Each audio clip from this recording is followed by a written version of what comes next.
Donald Trump annonce des droits de douane de 30% pour l'Union européenne et le Mexique à partir du 1er août.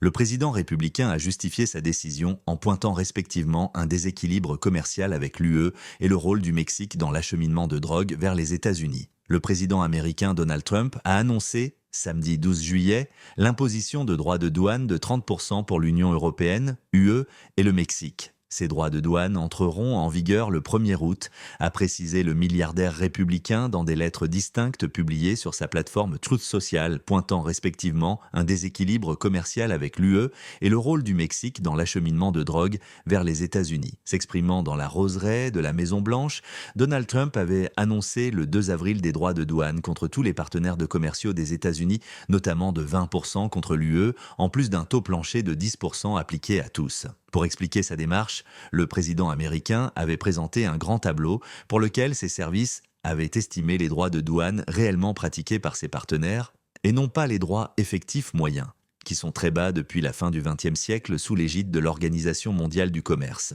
Ils s'élèvent à 3% pour les États-Unis, 5% pour l'Europe, 8% pour la Chine et 17% pour l'Inde selon une étude du New York Times. Le calcul de la Maison-Blanche prétend prendre en compte des manipulations de devises ainsi que des barrières non tarifaires. Il peut s'agir de normes sanitaires, les Européens bannissent les importations de poulet lavé au chlore ou de bœuf aux hormones, de normes culturelles, l'exception culturelle française, ou bien de clauses climatiques, sans oublier la taxe sur la valeur ajoutée, TVA, pratiquée en Europe qui frappe tous les produits de vente